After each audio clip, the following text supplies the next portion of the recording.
SER Podcast. Hola, soy Javier Ruiz y esto es Hora 25 de los negocios. Hoy, criptoevasión.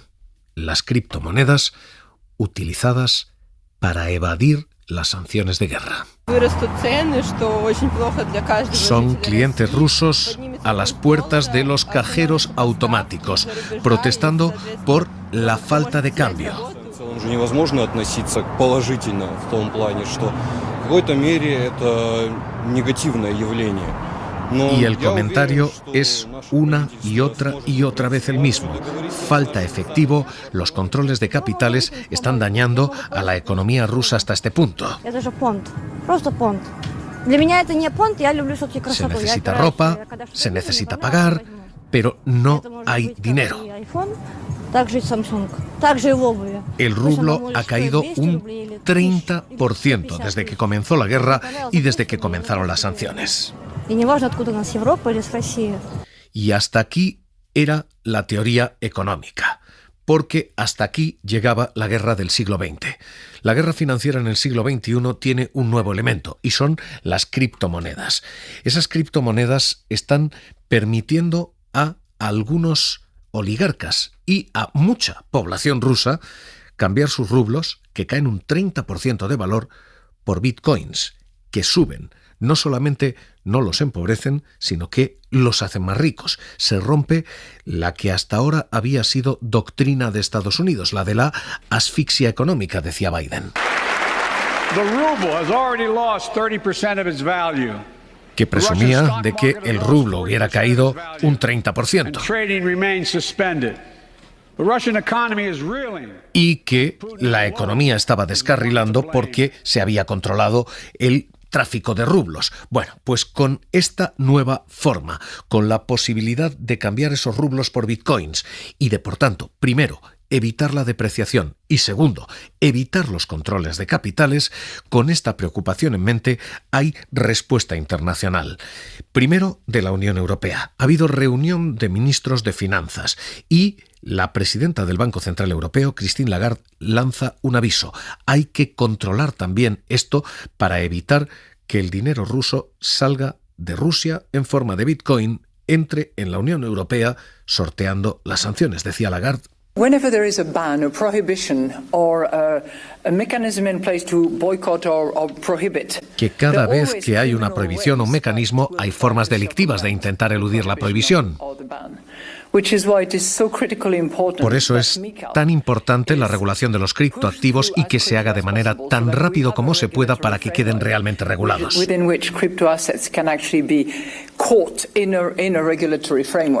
Es el Banco Central Europeo pidiendo regulación, control a los criptoactivos para que eviten la criptoevasión.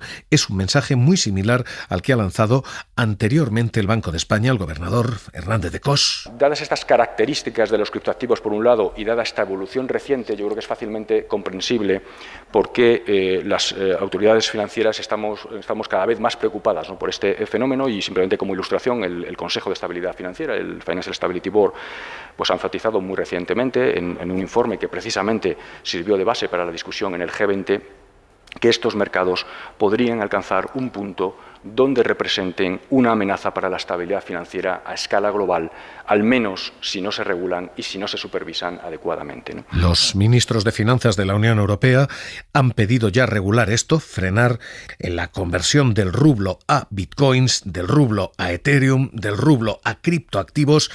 Pablo Anzola, ¿qué tal? Muy buenas noches. ¿Qué tal? Buenas noches. Bueno, los ministros piden eso, control de las criptodivisas, ¿cómo? Sí, hay consenso en la Unión Europea que estaría diseñando ya medidas para impedir que Rusia use esas criptomonedas para esquivar las sanciones de Occidente. Lo ha detallado el ministro de Finanzas francés, Bruno Le Maire, que en declaraciones posteriores a esa reunión decía que es necesario tomar medidas suplementarias para regular estos activos digitales porque, si no, medidas, explicaba, como la congelación de activos o el bloqueo del Banco Central ruso, perderían efectividad si se impide a Rusia acceder al dólar, pero se le da vía libre con las criptomonedas. Desde la Comisión Europea, además, Paolo Gentiloni ha señalado que se ha notado un cierto incremento en las transacciones de estos activos en los últimos días. Ahora mismo, esta es la situación, la evaluación y la respuesta en la Unión Europea. la situación y evaluación en Estados Unidos es exactamente la misma, hasta el punto de que senadoras como Elizabeth Warren, como Mark Warner, han remitido una carta a la secretaria del Tesoro, a Janet Yellen, diciéndole literalmente que se necesitan fuertes sanciones para que la industria de las criptomonedas cumpla con los embargos decretados contra Rusia.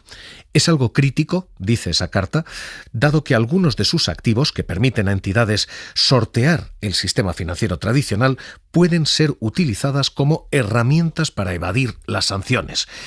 El Senado americano advierte, y lo hacen nombres tan potentes como la propia Hillary Clinton. I was disappointed to see that some of the so-called crypto exchanges, not all of them, but some of them, que dice que está decepcionada viendo cómo algunos mercados de criptomonedas están saltándose estas sanciones. Everybody, and if there has to be legal or regulatory pressure, everybody should do as much as possible to y pidiendo regulación para que todo el mundo cumpla, todo el mundo. Ahora mismo este es el argumento contra la libertad de transacciones de las criptomonedas en Rusia. Las criptomonedas han contestado, diciendo, si ustedes quieren prohibir, adelante, pero si quieren cerrar mercados, cierren ustedes también los mercados de diamantes, se puede cambiar un rublo por diamantes. Cierren ustedes los mercados del oro, se pueden cambiar rublos por oro, es decir, cierren la compra del rublo. Y esta es la respuesta y el argumento allí. Hay además un reverso contra este bloqueo de los criptoactivos, y el reverso se llama Ucrania. Si se cierran las operaciones de criptoactivos, se cierra también una fuente de ingresos para Ucrania. En Ucrania, Kuna opera desde allí, ha conseguido $51 millones con 89.000 donaciones digitales con dinero para frenar la invasión. El propio gobierno de Ucrania está recaudando hasta $31,5 millones, se ha gastado ya 17 según su última actualización en Twitter, para combatir la guerra a través de Bitcoin. Zelensky había hecho un llamamiento de adhesión a la población. Hacemos un llamamiento a la Unión Europea para la adhesión inmediata de Ucrania bajo los nuevos procedimientos especiales. Estamos agradecidos de que estén con nosotros, pero necesitamos estar con todos los europeos. Y lo más importante es que estoy seguro de que es lo justo. Así que ahora mismo hay todo un debate sobre si se debe prohibir el cambio de rublos por bitcoins y si se debe intervenir ese mercado o no.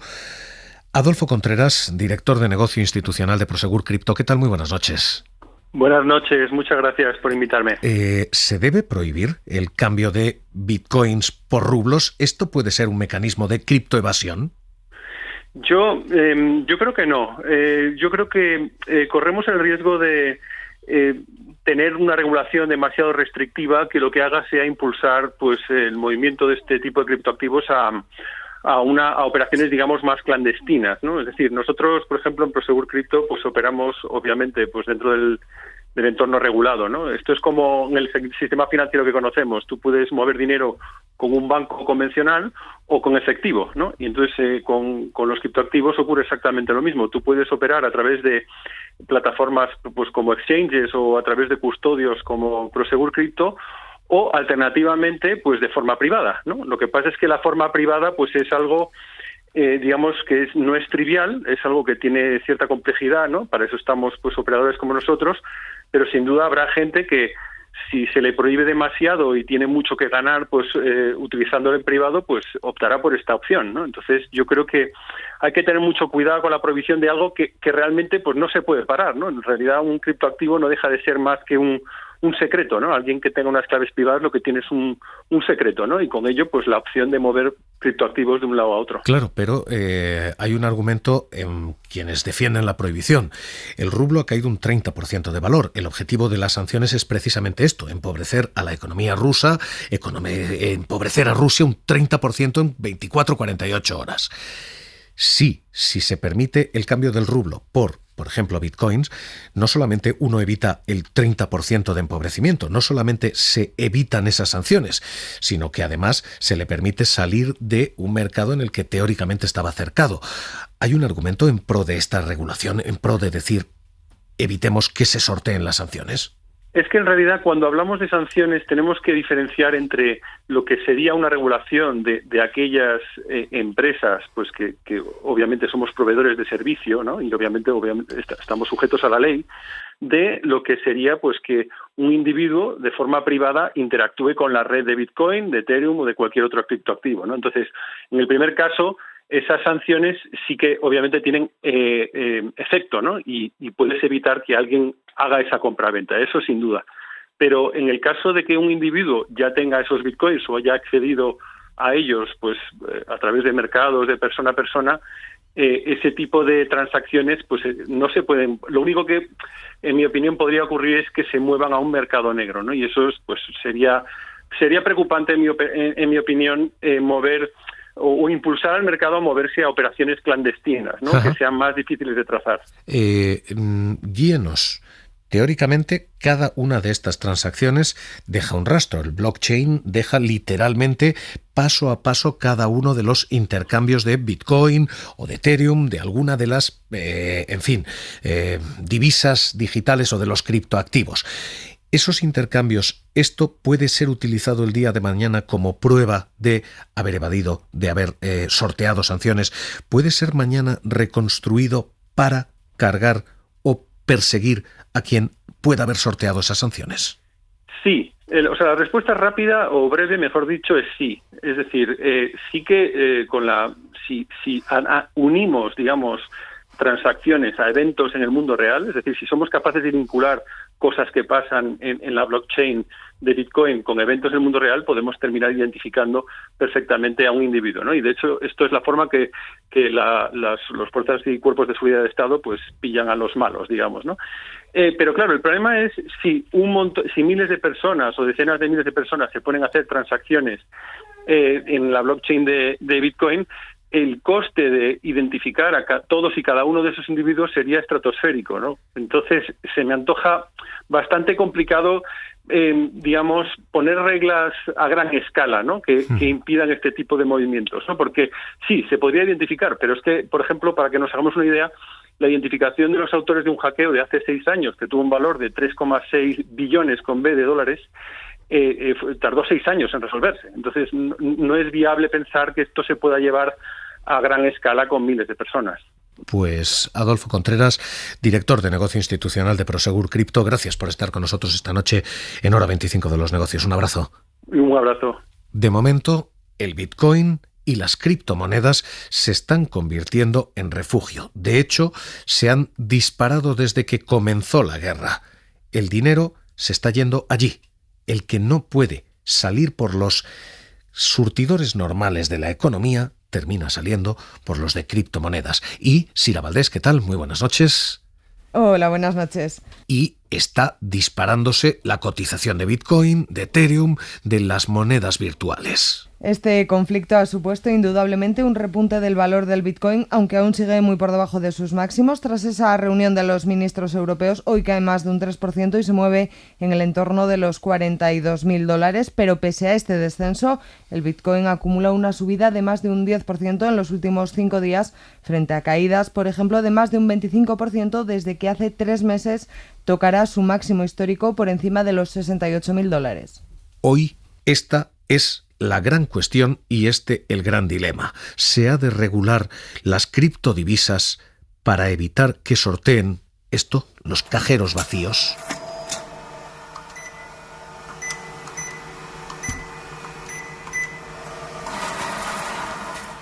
Hora 25 de los negocios. Seguimos. Hora 25 de los negocios. Cadena SER. En los mercados, además, la guerra tiene otro frente.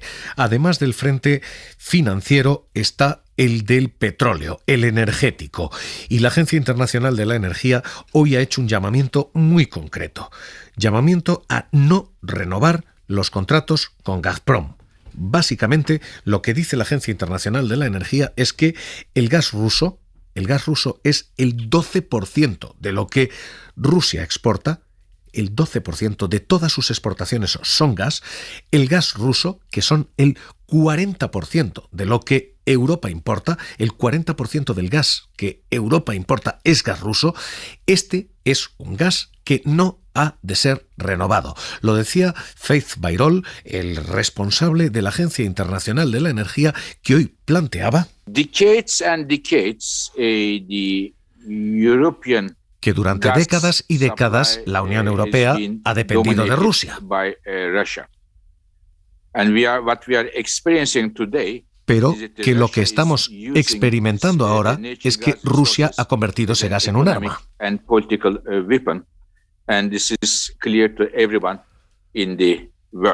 Está claro en el mundo, dice que es necesario un nuevo plan, diversificación y buscar nuevas fuentes, boicotear a Rusia.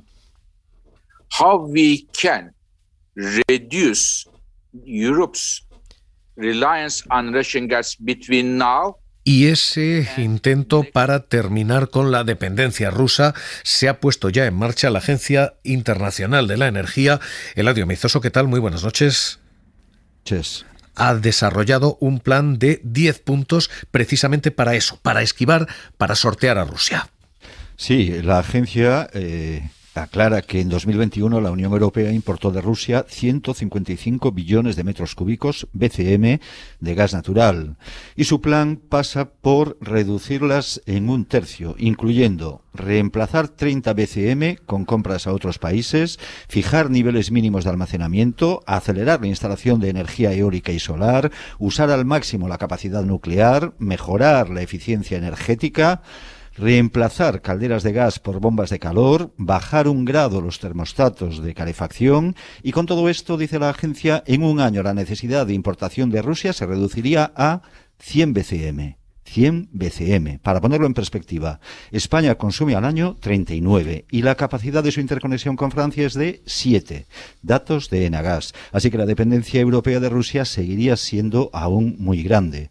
Por cierto, Javier, la agencia propone también detraer los beneficios eléctricos excesivos vinculados a la subida del gas para ayudar a los consumidores vulnerables, una posibilidad que baraja ya la Comisión Europea, como apuntábamos ayer. Hay ahora mismo sobre la mesa, primero, esto, un plan de diversificación, y segundo, eso, una mirada para que las compañías eléctricas y las compañías de gas internalicen el coste de la guerra, en castellano, para que ganen menos dinero, para que esta subida de precios no les suponga una subida de beneficios.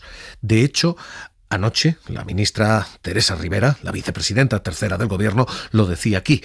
Si uno mira los beneficios de las eléctricas, se han engrosado fondos con el COVID y decía no debieran engrosárselos con la guerra. Bueno, yo creo que los beneficios que han reportado muestran que efectivamente están incrementando las cifras de beneficio y esto, pues yo creo que en un momento complicado en el que todos estamos viviendo con preocupación la situación que tenemos, pues plantea muchas preguntas, ¿no?, sobre cómo de eficaz desde el punto de vista de equidad social es el marco regulatorio del que disponemos. Mientras el precio del gas sigue subiendo, esos beneficios siguen engordando.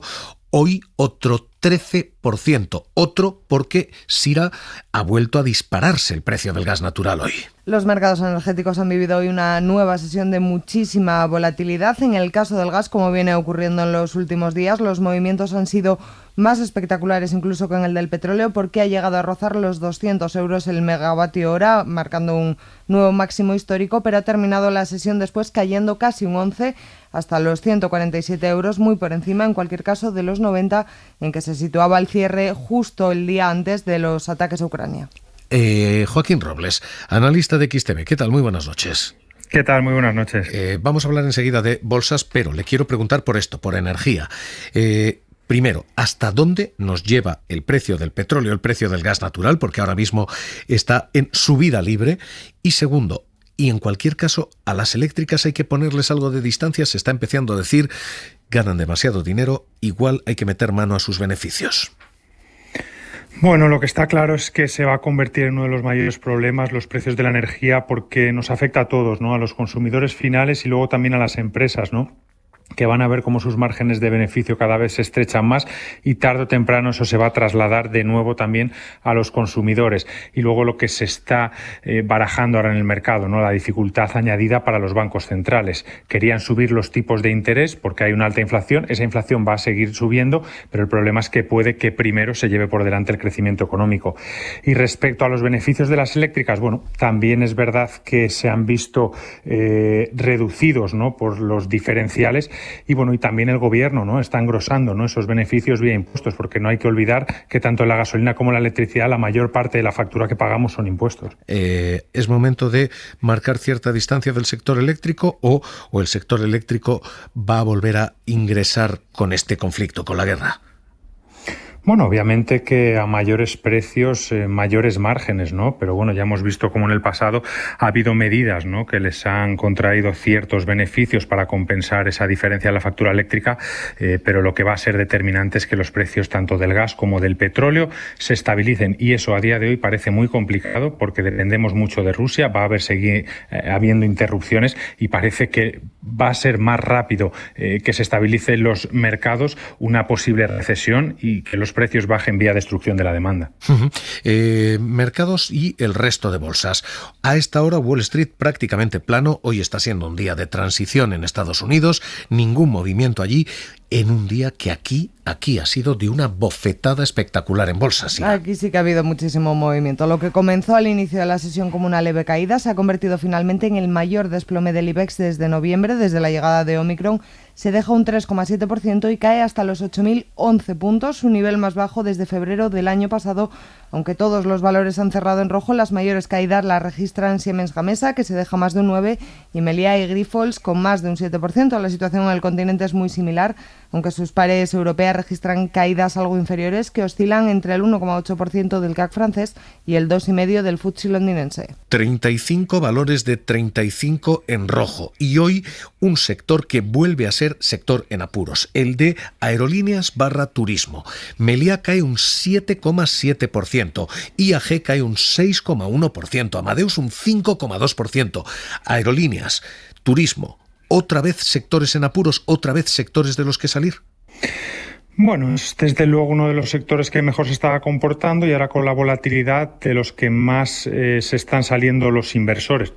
Aquí hay que dividir, ¿no?, por empresas. Es verdad que a las aerolíneas les puede perjudicar este conflicto geopolítico, muchas rutas van a ser canceladas, los precios de la energía siguen subiendo, por lo que ganan menos dinero de cada transporte, y luego los hoteles, ¿no?, y portales de reservas como Amadeus, pues obviamente también van a sufrir, ¿no?, el temor de muchos inversores que ante esta situación a lo mejor aplazan sus vacaciones. Las perspectivas eran muy buenas, de hecho se esperaba, ¿no?, que los niveles prepandemia se pudieran recuperar de cara a finales de año, principios del año que viene, pero bueno, va a haber que esperar, ¿no?, porque esto lo ha paralizado todo. Pues Joaquín Robles, analista de XTV, gracias por estar esta noche aquí en Hora 25 de los Negocios. Un abrazo. A vosotros igualmente. Hoy, el día en que la guerra sigue marcando el terreno económico. Hoy, criptoevasión en Hora 25 de los Negocios. Seguimos.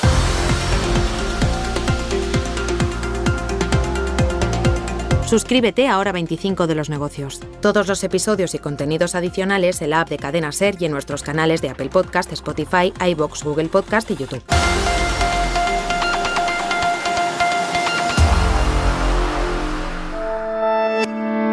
Cadena SER. La radio.